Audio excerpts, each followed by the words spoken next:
বিসমিল্লাহির রহমানির রহিম। আসসালামু আলাইকুম। এটা হলো চাল কুমড়া দিয়ে বড়া। আর এই চাল কুমড়া দিয়ে বড়াটা কিভাবে বানালাম সম্পূর্ণটা আপনাদের সাথে শেয়ার করব। আপনারা আমার ভিডিওটা না টেনে চলুন দেখি কি করে বানালাম চাল কুমড়ার বড়া।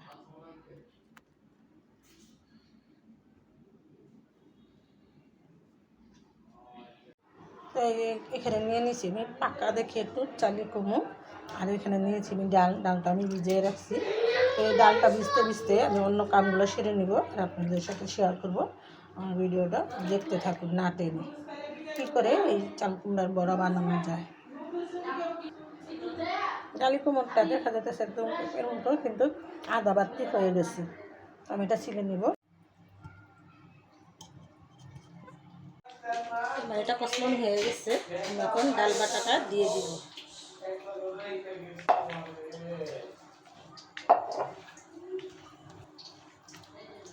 এটা মাখা হয়ে গেছে, আমি এখন ছোট ছোট করে বড়া বানিয়ে নেব।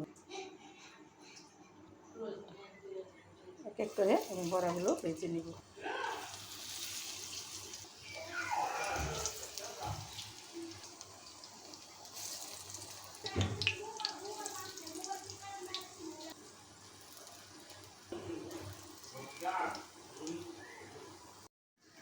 বড়াগুলো আমার এক পিঠ হয়ে গেছে, আমি একটু উল্টিয়ে দিব।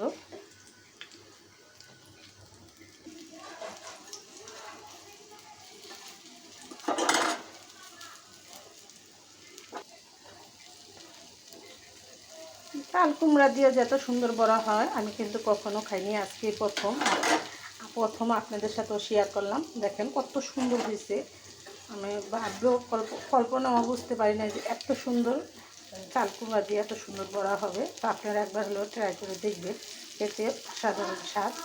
আমার তো বানানোর আগে খাওয়ানোর লেগে দাঁড়ায় থাকে। তো বড়াগুলো আমার হয়ে গেছে, আমি প্যাক করে নামিয়ে নিব।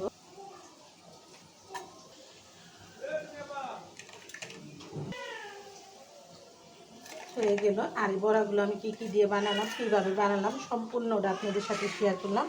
আমার ভিডিওটা না টেনে দেখবেন আর এরকম সুস্বাদু বড়া বানিয়ে খেয়ে দেখবেন একবার হলো।